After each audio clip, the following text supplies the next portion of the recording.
Okay, 11:24 this morning. Right now, it's time for Florida Weekly. Yeah, Eric Raddatz is joining us live from his office. Eric, thank you so much for calling in. Always a pleasure to be here. Always watch you guys are doing great things. Thank you. How are y'all doing? Doing well. Good, Always a pleasure good. having you. We're starting talking about photography, and you guys are kind of, one of your employees is kind of making an ode to South Florida. Yes, absolutely. And if we take a look at what makes photographic moments so magical, it's that it both comes to life and dies in a single moment.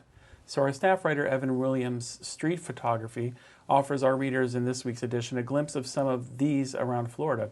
Evan says these photos look both outward and inward, a magical space between the public and the personal, and between life and death. So pick up this week's edition for these magic moments throughout Florida. That is very cool. And then also in your business section today, you guys are talking about something that people may be feeling a little bit harder this week, especially after the debate on Tuesday night.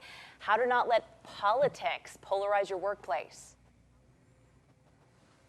Yeah, so in case you didn't know, we're living in some politically polarizing times, and which means when the subject of the latest presidential debate comes up at work, how much should you be talking about it?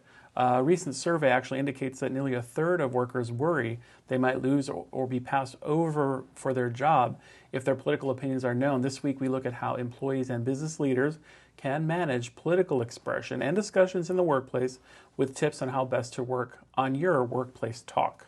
Yeah, definitely a hot button topic these days. We're talking about the name Betty, which has kind of fallen out of, it's not very popular anymore, but it used to be popular, and you're profiling some of the famous Bettys in our country's history.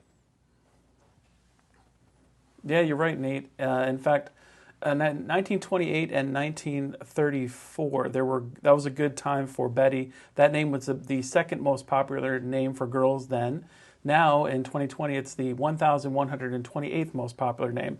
However, we take a look at some famous Bettys through the years, from Betty Grissom, the wife of U.S. astronaut Gus Grissom, to Betty Page, Betty White, Betty Davis, Betty Boop. There's quite a few, and we take a look at the history of some of the most famous Bettys. That is really cool. Yeah, I guess you don't really meet too many younger Bettys nowadays. I think I know a single Betty. I definitely don't either.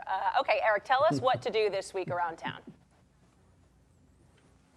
Well, I'll tell you, there's a lot of options. You can always pick up Florida Weekly for our complete calendar of what there is to do in the of arts and entertainment. Coming up this, I believe tomorrow, Mamma Mia at Broadway Palm, Dark Art at the Sidney and Vern Davis Arts Center, Disenchantment from Blab Theater. There's jazz music, there's comedy, and more stuff you can do from home still virtually, and stuff you can be safe and head out. Get out of the house. We've been in there for so long. Just be safe out there. Pick us up with top picks in this week's edition and every week on stands online, on your device, and here on NBC2. Yeah, definitely good to see more events coming back to Southwest Florida. Of course, if you go out, make sure that you are safe. Eric, we look forward to eventually having you back in the studio, but in the interest of being safe, we're going to keep doing these calls every week.